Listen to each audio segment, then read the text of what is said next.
بسم الله الرحمن الرحيم. الحمد لله رب العالمين، والصلاة والسلام على خير خلقه وآله أجمعين. اللهم اشرح لي صدري ويسر لي أمري واحلل عقدة من لساني يفقه قولي. عزیزان و خۆشەویستان، سەلام و ڕەحمەت و میهرەبانی خوای پەروەردگارتان لەسەر بێت. خوای پەروەردگار بە لوتف و کەڕەمی خۆی بمانگەڕێ لە بەندە ڕاستەقینەکانی خۆی و بمانگەڕێ لەو کەسانەی کە سەرفراز و عاقبەت خێر و بەختەوەری دنیا و قیامەت دەبن. خۆشحاڵم کە جارێکی دیکە لە بەرنامەی سەرفرازان پێتان دەگەمەوە و دێمەوە خزمەتتان. ئومێدمان وایە کە ئەوانە ببنە جێگەی ڕەزامەندی خوای پەروەردگار و پاشانیش ببنە مایەی دەرس و پند و سوود بۆ هەموو لایەکمان. یەکێکی دیکە لەو کەسانەی کە سەرفراز دەبن ئەو کەسانن کە داوێن پاکن، ئەو کەسانن کە خۆیان دەپارێزن لە خراپە و خراپەکاری. ئەو کەسانە کەسانێکی سەرفرازن و موژدە پێدراون لەلایەن خوای پەروەردگار و لەلایەن پێغەمبەر صلی الله علیه وسلم بە چەندین موژدە. ئەو کەسانە سەرفرازن چونکە خوای پەروەردگار دەفەرمێت قد أفلح المؤمنون، بەڕاستی ئیمانداران سەرفراز بوون، بەڕاستی ئیمانداران بە تەئکید سەرفراز دەبن. قد کە بۆ تەئکید و تەحقیقە، یعنی بە تەئکید ئەو ئیماندارانە کە خوای گەورە باسییان دەکات کە خاوەنی ئەو سیفەتانن، ئەو کەسانە سەرفراز بوون و هەروەها سەرفراز دەبن. ئەنجا خوای پەروەردگار سیفەتەکانیان باز دەکات. کێن ئەو ئیماندارانەی کە سەرفراز دەبن؟ یەکێک لە سیفەتەکان خوای گەورە باسییان دەکات، دەفەرمێت والذین هم لفروجهم حافظون، ئەو کەسانەی کە داوێن پاکن، ئەو کەسانەی کە خۆیان دەپارێزن لە خراپە و خراپەکاری زینا خواپەناماندات. تەنها ئەوە نەبێ کە حەڵاڵی خۆیانە و بە پێی شەریعەتی خوای پەروەردگارە، ئەو کەسانە خۆیان دەپارێزن، ئەوانە کەسانێکی سەرفرازن کە سیفەتیان ئابە و شەوازەیەیە. ئەنجا خوای پەروەردگار پاداشتەکەی بۆمان باز دەکات. ئەنجا خوای پەروەردگار پاداشتی ئەو کەسانەمان بۆ باز دەکات و جێگە و شوێنی ئەو کەسانەی کە خاوەنی ئەو سیفەتانن و ئیمانداری ڕاستەقینەن، ئەو کەسانە چیان بۆ هەیە؟ أولئك هم الوارثون الذين يرثون الفردوس هم فيها خالدون.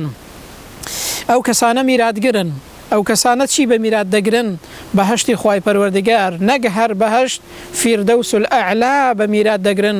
واتە شوێنیان و جێگەیان و پاداشتی ئەو کەسانە کە بەو شێوازەیە ئیماندارن، خاوەنی ئەو سیفەتانن، فیردەوسی ئەعلایە کە بەرزترین و خۆشترین شوێنی ناو بەهەشتە خوای گەورە بیکاتە قسمەتمان. ئەوە پاداشتی ئەو کەسانەیە کە داوێن پاکن، کە خاوەنی ئەو سیفەتانن کە خوای گەورە باسییان دەکات کە یەکێک لە سیفەتەکانیان بریتیە لە داوێن پاکی. پێغەمبەر صلی الله علیه وسلم لە فەرمایشتی صحیحدا کە ئیمامی بوخاری ڕیواەتی کردووە دەفەرمێت من يضمن لي ما بين لحييه وما بين رجليه أضمن له الجنة. پێغەمبەر دەفەرمێ هەر کەسێک زەمانەتی ئەو دووشتم بۆ بکات، ئەمن زەمانەتی بەهەشتی بۆ دەکەم. ئەو زەمانەتە لەلایەن پێغەمبەرەوەیە صلی الله علیه وسلم. ئەگەر ئێمە ڕاستکەین لەگەڵ ئەو زەمانەتە لەگەڵ پێغەمبەری خوا صلی الله علیه وسلم، بێگومان زەمانەتی پێغەمبەر و فەرمایشتی پێغەمبەر 100% ڕاستە و بۆمان دێتە جێ. هەر کەسێک داوێنی بپارێزێت و هەر کەسێک زمانی بپارێزێت لە خراپەدا، ئەو دووشتانە بەکار نێنێت، لە ناشەرعیدا بەکاریان نێنێت. رسول الله فەرمووی صلی الله علیه وسلم ئەمن زەمانەتی بەهەشت بۆ ئەو کەسە دەکەم کە داوێنی خۆی دەپارێزێت و هەروەها زمانی دەپارێزێت. لە فەرمایشتێکی دیکەدا پێغەمبەر صلی الله علیه وسلم بۆمان باز دەکات و دەفەرمێت إذا صلت المرأة خمسها. ئەو جارە دەربارەی ئافرەتان و باسی ئافرەتانە. دەفەرمێ هەر کاتێک ئافرەتی موسڵمان 5 نوێژە فەرزەکانی جێبەجێ کردن وصامت شهرها و هەروەها مانگی ڕەمەزانیش بە ڕۆژوو بوو، ئەنجا وحەفظت فەرجەها، ئەنجا داوێنی خۆی پاراست، پاکداوێن بوو، خۆی پاراست لە خراپە و خراپەکاری، و ئەطاعت زەوجەها، و هەروەها گوێڕایاڵی پیاوەکەی خۆشی بوو، گوێڕایاڵی مێردەکەی خۆی بوو. پێغەمبەر فەرمووی دەخەلەتی الجەنە. ئەو ئافرەتە دەچێتە بەهەشتەوە کە خاوەنی ئەو سیفەتانەیە، کە یەکێک لە سیفەتەکان ئەوایە کە خۆیان بپارێزن لە خراپە و خراپەکاری و پاکداوێن بن، ئەوە هۆکاری چوونە بەهەشتە. پێغەمبەر فەرمووی صلی الله علیه وسلم ئەوانە دەچنە بەهەشتەوە. خوای پەروەردگار وەختێک بۆمان باسی سیفاتی عیباد الرحمان دەکات، ئەو کەسانەی کە بەندەی تایبەتی خودای پەروەردگارن یەکێک لە سیفەتەکانیان ئەوەیە کە پاکداوێنن وەکو دەفەرمێت والذین لا يدعون مع الله إلها آخر ئەوانە کە بەندەی تایبەتی خوای پەروەردگارن عیباد الرحمانن لەگەڵ خوای پەروەردگاردا هاوار ناکەنە هیچ پەرستراوێکی دیکە و هیچ پەرستراوێکی دیکە ناپەرستن ئەنجا ولا يقتلون النفس التي حرم الله إلا بالحق ئەنجا پەنا بۆ کوشتنی هیچ کەسێک و هیچ نەفسێک نابن مەگەم حەقێکی شەرعیان لەسەر بێت ئەنجا ولا يزنون خوای گەورە دەفەرمێ ئەو کەسانە کە بەندەی تایبەتی خوای گەورن کە عیباد الرحمانن ئەو کەسانە خراپە و خراپەکاری زینا ناکەن پاکداوێنن ئەو کەسانە هەر کەسێکیش ئەوە بکات ومن يفعل ذلك يلقى أثاما بەڕاستی سزای قەی دەگرێت و تووشی سزای ئەو تاوانە دەبێت کە ئینسان ئەوە بکە خوا پەنەماندات یەکێک لە سیفەتەکانی عیباد الرحمان ئەوایە ئەو کەسانە پاکداوێنن کە بەندەی تایبەتی خوای پەروەردگارن پیغمبر صلی الله علیه و سلم لفرمایشتێکدا کە ئیمامی مسلم ڕێوەتی کردووە دەفەرمێت كل المسلم على المسلم حرام هەموو ئینسانێکی مسلمان سێ شتی لەسەر یەکتر حرامە یەکەم دەمه خوێن ڕشتنی یەکتر حرامە و قەدەغەیە نابێ پەنای بە ببەن وماله و خواردنی ماڵی یەکتر بە ناحەق قەدەغەیە پێغەمبەر فەرمووی صلی الله علیه و سلم وعرضه و هەروەها ناموستان لەسەر یەکتری حرامە دەبێ بە چاوێکی خیانەتەوە تەماشای یەکتر و هەروەها تەماشای دایک و خوشکەکانتان نەکەن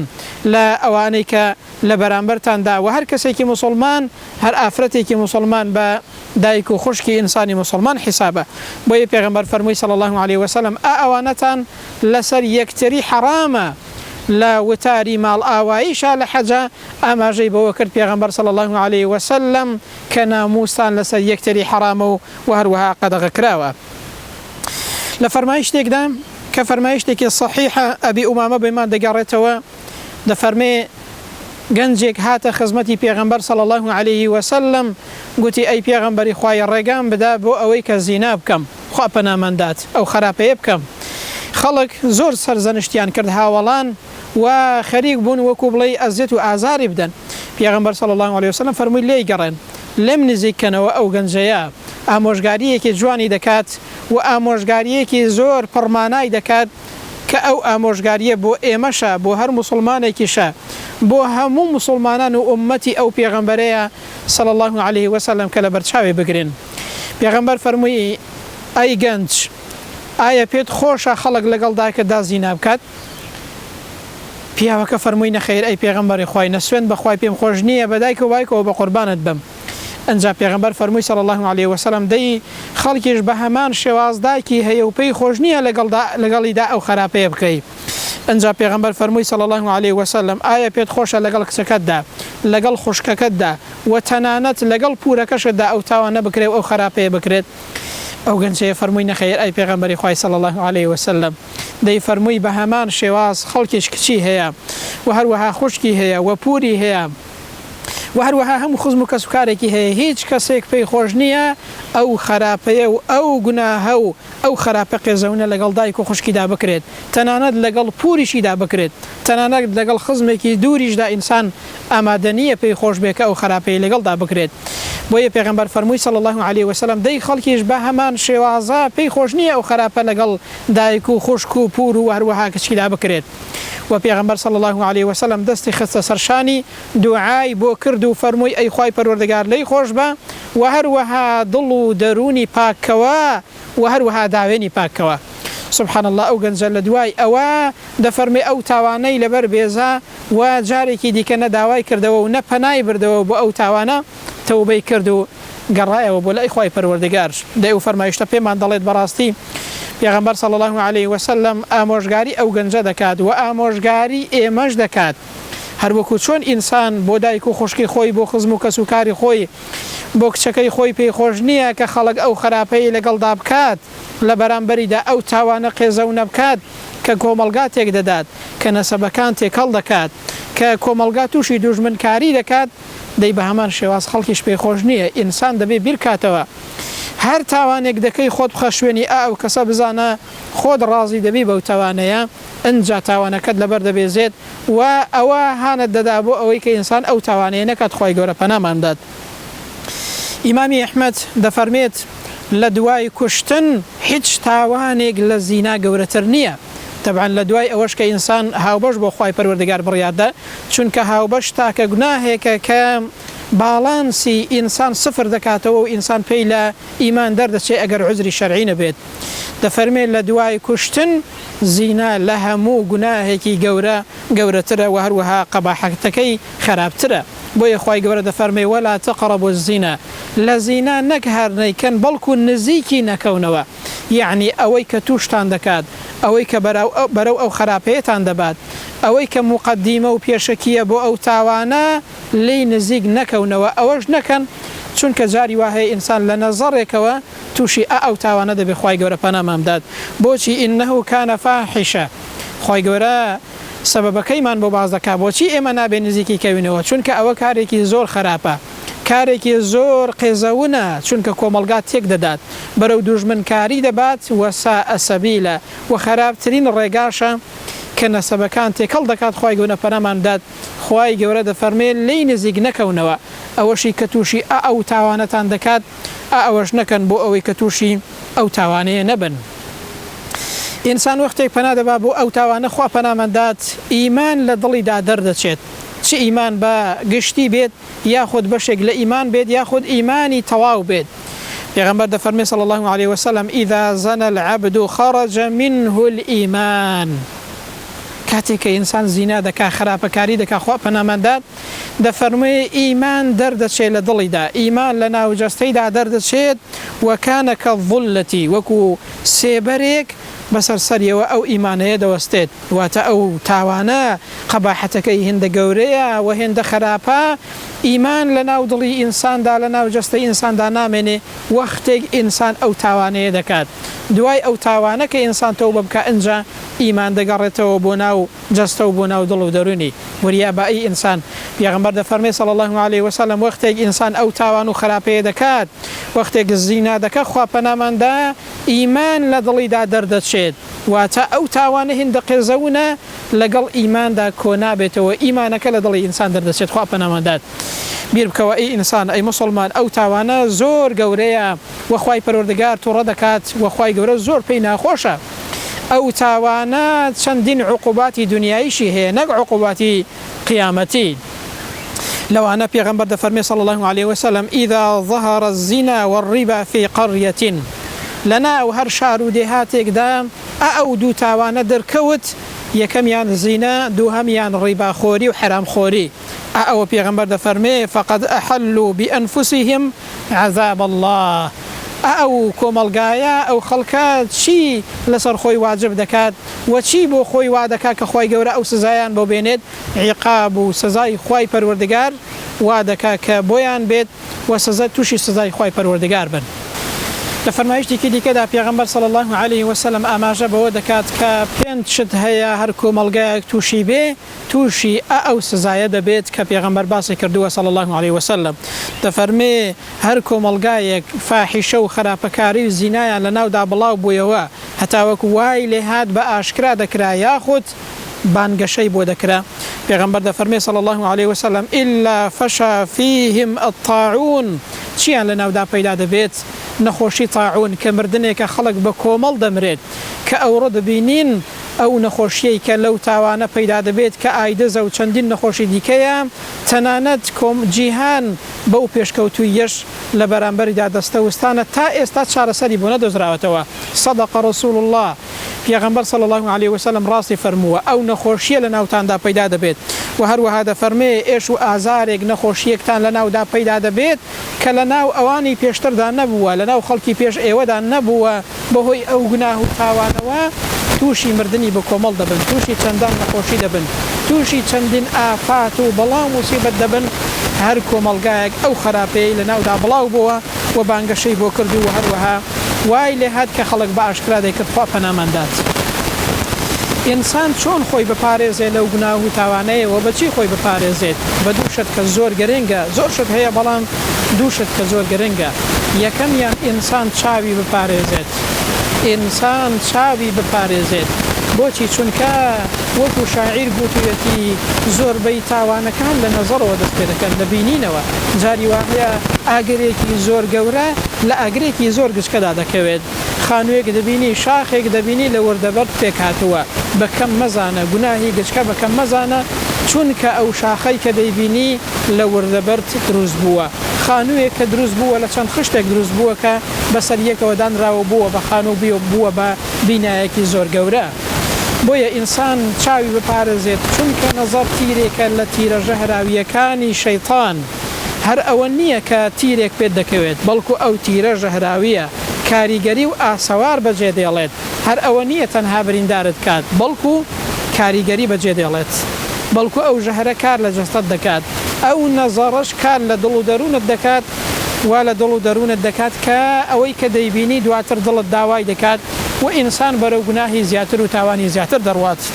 بۆیە خوای پەروەردگار دەفەرمێت قل للمؤمنين يغضوا من أبصارهم ويحفظوا فروجهم بڵێ بە ئیمانداران با یەکەم شت چی بکەن چاویان بپارێزن ئەنجا دووهەم شت داوێنیان بپارێزن کەواتە پاراستنی چاو لە پێش پاراستنی داوێنە بۆچی چونکە ئینسان کە چاوی نەپارێزێت جاری وا هەیە بەهۆی چاوەوە تووشی تاوانی گەورەتر و خراپەی زیاتر دەبێت دووهەمینیان ئینسان هەست بە مراقەبە و چاودێری خوای پەروەردگار بکات وەکو پێغەمبەر صلی الله عليه وسلم ئاماژە بەوە دەکا ئیحسان چییە چاکەکاری چییە ئەوەیە کە ئینسان ئەن تعبد الله كأنك تراه فإن لم تكن تراه فإنه يراك ئەتۆ خوای گەورە بپەرستە کە خوای گەورە دەبینی ئەی ئەگەر ئێمەش خوای گەورە نەبینین خوای پەروەردگار ئێمە دەبینێ و چاودێرە بەسەرمانەوە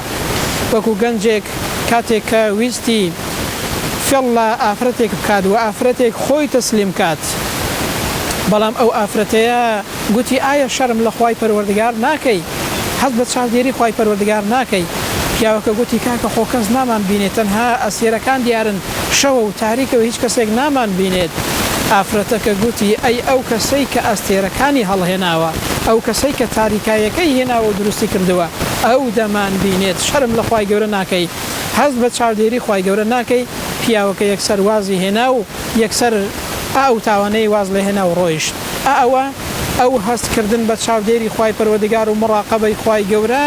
بە گەورەی خوای پەروەردگار وا لە ئینسان دەکات کە ئینسان گوناه و تاوانی پێ نەکرێت بۆیە ئینسان یەکەم چاوی بپارێزێت و دووهەمیان هەست بە چاودێری خوای گەورە بکات هیچ کاتێک هیچ تاوانێکی پێ ناکرێت هەر کاتێک کە هەستی بە گەورەی و بە عەزەمەتی خوای پەروەردگار و بە چاودێری خوای پەروەردگار کرد ئەنجا ئەوانەی کە خۆیان دەپارێزن ئەوانەی کە پاک داوێنن ئەو کەسانە سەرفرازن و موژدە پێدراون لەلایەن خوای پەروەردگارەوە و لەلایەن پێغەمبەرەوە صلی الله عليه وسلم بە چەندین موژدەی خۆش با بزانین ئەوانە چین یەکەم ئەو کەسانەی کە پاک داوێنن ئەو کەسانە سەرفرازی دنیا و قیامەتن و ڕەحمەتی خوای پەروەردگار ڕوویان تێدەکات و ئەو کەسانە سەرفرازن وەکو خوای گەورە دەفەرمێ قەد ئەفلەح المؤمنون ئیمانداران بە تەئکید و بەڕاستی سەرفراز بوون ئەو ئیماندارانەی کە سیفەتیان ئاوایە خوای گەورە باسییان دەکات سیفەتەکانیان یەکێک لەو سیفەتانە چییە والذین هم لفروجهم حافظون ئەو کەسانەی کە داوێنی خۆیان دەپارێزن پاک داوێنن تەنها لە حەڵاڵدا نەبێت ئەوەی کە بەپێی شەریعەت لێیان حەڵاڵە خۆیان لە هەموو قەدەغەکراوێک و لەو تاوانەیە دەپارێزن ئەو کەسانە کەسانی سەرفرازن ئەنجا ئولئیک هم الوارثون الذين يرثون الفردوس هم فيها خالدون ئەو کەسانە فردەوس بە میرات دەگرن ئەو کەسانە بەهەشتی خوای پەروەردگار و خۆشی و ناز و نیعمەتی خوای پەروەردگار بە میرات دەگرن ئەو کەسانەی پاک داوێنن موژدە پێدراون و سەرفرازن بەوەی کە لە ڕۆژی قیامەتێدا لە ژێر سایە و سێبەری تایبەتی خوای گەورەدا حەشر دەکرێن وەکو پێغەمبەر دەفەرمێ سەبعة يظلهم الله في ظله يوم لا ظل إلا ظله لەو ڕۆژەدا کە هیچ سێبەرێک نییە ئەو کەسانە ئەو حەوت کەسانە لە ژێر سایە و سێبەری تایبەتی خوای گەورەدان یەکێک لەوانە ورجل دعته امرأة ذات منصب وجمال فقال إني أخاف الله ئافرەتێکی جوان و ڕێک و پێک و خاوەن منصب داوا لە کەسێک دەکا کە خراپەی لەگەڵدا بکە بەڵام ئەو چی دەڵێت ئینی ئەخاف الله من لە خوای پەروەردگار دەترسم ئەو کەسەی ئەو ترسەی هەیە لە ژێر سایە و سێبەری خوای پەروەردگاردا لە ڕۆژی قیامەتیدا حەشر دەکرێت ئەو کەسانە موژدە پێدراون بە لێخۆشبوونی خوای گەورە و ئەجر و پاداشتێکی زۆر گەورە وەکو خوای گەورە دەفەرمێت إن المسلمين والمسلمات والمؤمنين والمؤمنات براستي إيمان داران مسلمانان حتى وكو كوتاي آياتك كأماجة بوجد كاد والحافظين وفروجهم والحافظات أو كسانيك أو بياو آفرتانيك باك داوين خويا عند باريزن شيان بوهيا أعد الله لهم مغفرة وأجرا عظيما خوای گەورە چی بۆ ئامادەکردوون لێ خۆشبوونی خۆی پێ عەتاکردوون لێ خۆشبوونی خۆی بۆ ئامادەکردن و پاداشتێکی زۆر گەورە هەرخوا دەزانێت ئەو پاداشتە چەندە گەورەیە و هەروەها چەندە زۆرە ئەو کەسانەی پاکداوێنن لە بەهەشتی خوای پەروەردگاردا ڕێز لێگیراون خوای گەورە وەختێک باسی سیفەتی ئینسانی نوێژ خوێنمان بۆ دەکات کە دەفەرمێت ئەو کەسانە الذين هم على صلاتهم دائمون ئەو کەسانەی کە لەسەر نوێژەکانیان بەردەوام و پارێزگاری لە نوێژەکانیان دەکەن والذين هم لفروجهم حافظون ئەو کەسانە کەس یەکێک لە سیفەتەکانیشیان ئەوەیە کە پاکداوێنن و داوێنی خۆیان دەپارێزن جا پاداشتەکەیان ئەوەیە ئولائیکە فی جەنات مکرمون ئەو کەسانە لە بەهەشدا ڕێز لێگیراون لە بەهەشدا خوای پەروەردگار ڕێزیان دەگرێت نەک هات دەستنە ناو باشتەوە لەلایەن خوای پەروەردگاریشەوە ئەو کەسانە ڕێز لێگیراون پێغەمبەر دەفەرمێ صلی الله عليه وسلم اضمنوا لي ستا من أنفسكم أضمن لكم الجنة ئێوە زەمانەتی شەشتم بۆ بکەن پێغەمبەر دەفەرمێ ئەمن زەمانەتی بەهەشتان بۆ دەکەم یەکێک لەوانە پێغەمبەر دەفەرمێ صلی الله عليه وسلم واحفظوا فروجكم داوێنتان بپارێزن پێغەمبەر زەمانەتی بەهەشتی بۆ کردوون صلی الله عليه وسلم ئەگەر ئێمە ڕاستکەین ئەو زەمانەتی پێغەمبەر صلی الله عليه وسلم 100% ڕاستە و بۆمان دێتە دی لە فەرمایشتێکی دیکەدا پێغەمبەر دەفەرمێ من يضمن لي ما بين لحييه وما بين رجليه أضمن له الجنة هەر کەسێک زەمانەتی دووشتم بۆ بکا پێغەمبەر دەفەرمێ صلی الله عليه وسلم ئەمن زەمانەتی بەهەشت بۆ ئەو کەسە دەکەم هەر کەسێک زەمانەتی زمانم بۆ بکا کە دەیپارێزێت لە خراپەدا بەکاری نایەنێت و قسەی خراپی پێ ناکرێت ناشەرعی پێ ناڵێت ناحەقی پێ ناڵێت و هەروەها داوێنی خۆی بپارێزێت کە لە حەرامدا بەکاری نایەنێ پێغەمبەر فەرمووی صلی الله عليه وسلم ئەمن زەمانەتی بەهەشت بۆ ئەو کەسە دەکەم کەواتە ئەو کەسانە ڕێز لێگیراون و سەرفرازن کە پاکداوێنن خوای پەروەردگار بە لوتف و کەڕەمی خۆی بمانگەڕێت لەو کەسانەی کە سەرفراز و عاقبەت خێری دنیا و قیامەت دەبن لەو کەسانەی کە پاکداوێنن لەو کەسانەی کە بە ئیمانێکی بەهێزەوە دەژین و لەسەر ئەو ئیمانەش دەمرن لەو کەسانەی کە عاقبەت خێر و سەرفرازی دنیا و قیامەت دەبن آمين وصلى الله على محمد وعلى آله وصحبه أجمعين والسلام عليكم ورحمة الله وبركاته.